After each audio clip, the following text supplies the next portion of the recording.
Next tonight, we can reveal the true extent of rough sleeping in Nottingham. For the first time, a full count has been carried out. It reveals that last year, almost 250 people bedded down on the streets. Outreach workers say more people find themselves sleeping rough because of cuts to essential services. A charity is even training bin men to spot people who seek shelter inside rubbish skips. This exclusive report from our social affairs correspondent, Jeremy Ball. Searching for people who are sleeping in the shadows. Andy and Jason are part of an outreach team that checks this city every morning. 6 a.m. and they find this couple from Derby bedded down on one of Nottingham's main cycle routes. How are you? All right? Yeah, we're just checking you okay, because we've had a few referrals for you.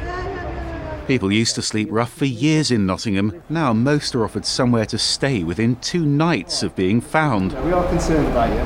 But this man at the Broadmarsh bus station had been on and off the streets for months, and it's a constant battle as the people they help are replaced by new rough sleepers. We actually found 249 different individuals sleeping rough in Nottingham City last year, and we got all of those 249 off the streets. And there's a lot of work that goes into keeping that figure down to 9 on an average night. We're working with people that are falling into arrears for a lack of understanding of the welfare reforms, so they're hitting crisis much quicker. And they found him here. And you'd be amazed where they find people sleeping. This is the central reservation of the busy Maid Marian Way. They're checking regular hot spots and following up calls to the framework charity's Rough Sleepers hotline. There's the rest of the paraphernalia. In this car park, telltale signs that someone's been injecting drugs. And in 21st century Nottingham, they're still finding people who live in caves. Actually, people were getting in there, and what they were doing is, see where this track comes down. These teams also run outreach patrols in Rutland and Lincolnshire, and there are other groups looking for people sleeping rough in Derby and Leicester. We'll find people in tents in sort of wooded areas, we have found people in storm drains, and we have found people in World War II pillboxes. Here's another place they find people sleeping rough. For some, it's a lonely existence. We came across a guy one morning and he referred to Edward, and he went on to explain that he'd befriended a tree and that he'd named it Edward. And Edward kept him company during the night and made him feel safe, and that was his way of coping. And they've even found 3 people hidden in recycling bins here in Nottingham this year.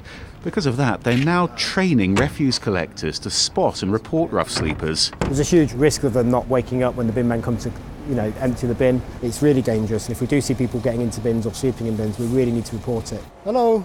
Last stop, the Royal Concert Hall, where they found this man on the street. They've already helped him get a flat, but he's so used to sleeping rough that he decided to stay in town last night. All right, well, take care, mate. For most, though, it's not a choice, and these outreach patrols are a last resort. Jeremy Ball, BBC's Midlands Today, Nottingham. How come you're not in the shelter? Well, tomorrow we'll hear how hundreds of volunteers are helping people to stay off the streets this winter. And if you spot anyone sleeping rough, that hotline number is 0800 066 5356. That is 0800 066 5356.